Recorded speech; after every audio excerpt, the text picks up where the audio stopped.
Welcome back. Welcome back to the Real Business Roundtable. Today we're going to talk about the importance of brand continuity.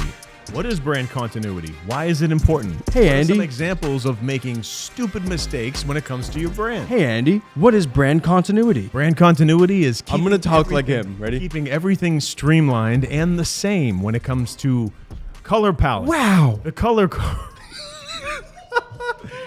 The color code, the logo, the font, the vibe, the messaging, just the overall feeling that someone experiences when they interact with your brand. How does this affect my brand? Keep it in line. No, seriously. But Yeah. what people do, it's a common mistake with small businesses. You'll see that they have like 7 different variations of their logo. First of all, they need to cut the shit. They need to make sure that all their logos match. Okay? First, make sure the font is always the same. Like, for example, the font that we use is Lucida Sans. We always make sure that the font we use on one of our ventures is Lucida Sans all the time. We make sure that we follow the same color code. And I use So you- Montstrat Light and Montstrat you have- Classic. So let's say your brand consists of 4 colors. You have 2 majors and 2 minors. The fact that we know the two- font that we use. The 2 majors are the main, say, couple colors that you lead with. And then the minors are the ones that your accents. For example, if you have like black and gray, and then you might have a yellow and something else as a minor, that means there's going to be accents. But all of your representation, all of your creative needs to follow sort of that brand guideline.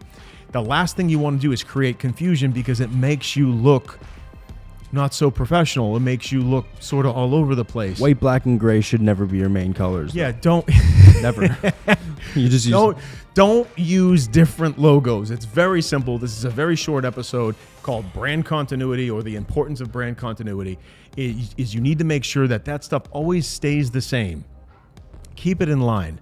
Now, every 10 years, if you want to tweak your brand a little bit, make sure it's still sort of the same. So if you look at the evolution of some of the world's biggest brands, Pepsi, Shell, Nike, Starbucks, all that thing, all those brands, they sort of have the same color, same schemes. You know, it's very gradual.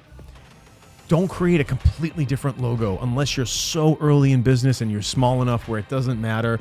Maybe you hired a professional agency that gave you proper guidance, and now you're like creating something that is more professional looking. Stick with that. And keep that your brand. Don't keep flip-flopping. Well, yeah, every 2 years I'm going to change my logo. And then when you look at your business, you have like 4 logos all over the place. It's really bad for many different And just reasons. someone's like, what is this? Who are you? You want to keep your brand continuity always on point. Always on point. Whether it's on videos or graphics, blogging, everywhere. Just keep the blog in line. Should keep your brand in line. Lastly, is when you are creating something, make sure that the messaging, your brand's voice, what does it mean? What does it stand for? So our brand's voice is helping businesses, going the extra mile, being part of the journey when a client wants to grow their business. That's our brand. Your brand might be, hey, I want to make a great sandwich and I want people to come to me when they're hungry. Okay, great. But make sure everything is in line with that and stays the same consistently. That's why it's called continuity. You're continuing the messaging and you're continuing the integrity of your brand. Yeah, couldn't have said it better myself. It's very important for many different reasons, and you may not even notice. It doesn't matter how small the business is, doesn't matter how big the business is. You always stick with the brand, and occasionally you see, some big companies changing their name out of nowhere, and notice it didn't do too good for who I'm talking about. Yeah, that's a big issue because someone might recognize you as one name and then you change the name.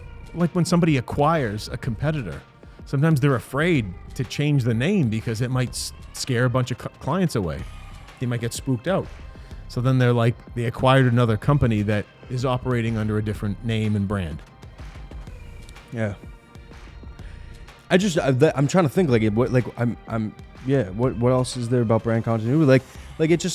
It's important. If you're a small business owner, quit changing your logo, quit changing colors. Just don't change your name. Just build it. Build it the way it is. Now, here's the thing. Here's an exception. if you hire a professional like us or another agency and they say, listen, you shouldn't use polka dots, or you shouldn't use this, it's not in line with your brand, it's not, the color palette doesn't represent the emotion that you want the customer to feel in relation to what you sell, then at that point you fine-tune things and you improve it. But then after you improve it based on professional guidance, stick with it. Don't keep changing your logo. Yeah.